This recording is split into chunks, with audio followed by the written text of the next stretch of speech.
Berikut adalah detail lengkap dari 6 kasus korupsi pengadaan barang, jasa terbesar yang telah terjadi di Indonesia. 1. Kasus iktp elektronik kartu tanda penduduk.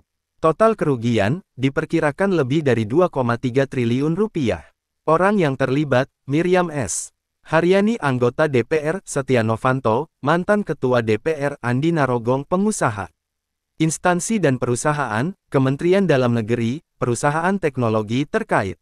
Kronologi, kasus ini terungkap pada 2017 ketika ditemukan dugaan markup dalam proyek iktp. Para pelaku diduga melakukan perbuatan korupsi dengan memanipulasi anggaran, sehingga proyek senilai triliunan rupiah ini mengalami kerugian yang sangat besar. 2. Kasus PT TPPI Trans-Pasifik Petrochemical Indotama. Total kerugian, sekitar 37,8 rupiah triliun. Pelaku, mantan Kepala BP Migas, Raden Priyono, dan mantan Deputi Finansial Ekonomi dan Pemasaran BP Migas, Joko Harsono. Kronologi, skandal ini menyeret PT TPPI dan merilis realitas kelam di balik kilauan industri. Honggo Wendratno, yang dikenal dengan julukan, mantan Presiden Direktur PT TPPI, hingga kini masih buron. 3. Korupsi proyek BTS 4G. Total kerugian, sekitar 8 rupiah triliun. Pelaku, Menkominfo Johnny Gerard Plate dan pihak terkait. Kronologi, Badan Pengawasan Keuangan dan Pembangunan BPKP menghitung nilai kerugian negara akibat korupsi pada proyek BTS 4G dan infrastruktur pendukung. Modus korupsi di sektor pengadaan barang dan jasa ini terus berkembang meski sistem lelang proyek sudah digital. 4. Kasus Pelindo II PT Pelabuhan Indonesia II. Total kerugian, sekitar 6 rupiah triliun. Pelaku, mantan Dirut PT Pelindo II, RJ Lino, dan pihak terkait.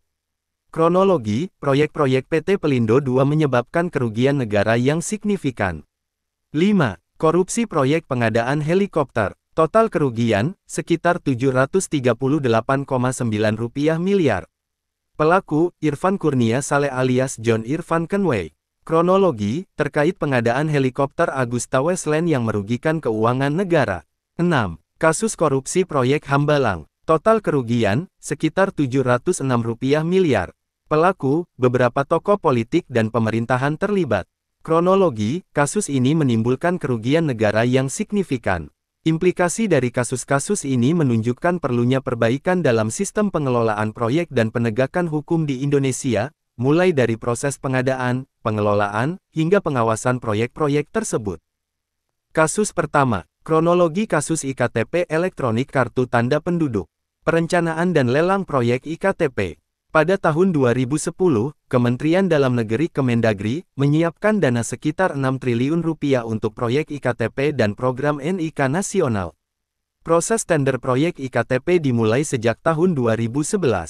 Indikasi korupsi terungkap. Pada tanggal 26 Juli tahun 2013, KPK menerbitkan surat perintah penyelidikan Sprinlidik 5307/2013 dan mulai menyelidiki dugaan adanya praktek korupsi pada paket iktp tahun-tahun 2011 sampai tahun 2012. Pada tanggal 17 April tahun 2014, KPK menemukan indikasi korupsi dan meningkatkan status kasus ini ke penyidikan. Kongkalingkong korupsi. KPK mengungkap adanya kongkalingkong secara sistemik yang melibatkan birokrat, wakil rakyat, pejabat BUMN, hingga pengusaha dalam proyek pengadaan iktp pada tahun-tahun 2011 sampai tahun 2012. Akibat korupsi berjamaah ini, negara mengalami kerugian mencapai 2,3 triliun rupiah. Pelaku yang diproses dan divonis bersalah. Setia Novanto, mantan Ketua DPR RI. Irman dan Sugiharto, dua mantan pejabat Kementerian Dalam Negeri. Made Oka Masagung, pengusaha. Irvanto Hendra Pambudi Cahyo, keponakan Setia Novanto, mantan Direktur PT Murakabi Sejahtera. Andi Narogong, pengusaha. Anang Sugiana Sudiharjo, Direktur Utama PT Quadra Solution. Markus Nari, mantan anggota DPR. Kasus kedua, kasus korupsi proyek BTS 4G di Indonesia. Kasus korupsi proyek BTS 4G di Kementerian Komunikasi dan Informatika Kominfo melibatkan sejumlah pejabat dan pihak terkait. Berikut kronologi dan fakta terkait kasus ini. Pengadaan BTS 4G. Pada tahun-tahun 2020 sampai tahun 2022, Kementerian Kominfo mengadakan proyek pengadaan infrastruktur Base Transceiver Station (BTS) 4G dan infrastruktur pendukung paket 1, 2, 3, 4, dan 5.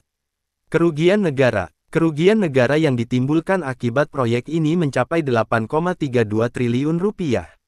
Kerugian terdiri dari biaya penyusunan pendukung, markup harga, dan BTS yang belum terbangun. Pelaku yang terlibat, mantan Menteri Kominfo, Johnny G. Plate, dan beberapa pejabat lainnya. Direktur PT Sansaine Exindo, Jemi Suciawan, juga didakwa merugikan negara. Penyelidikan dan penuntutan. Kejaksaan Agung telah memeriksa banyak saksi terkait kasus ini.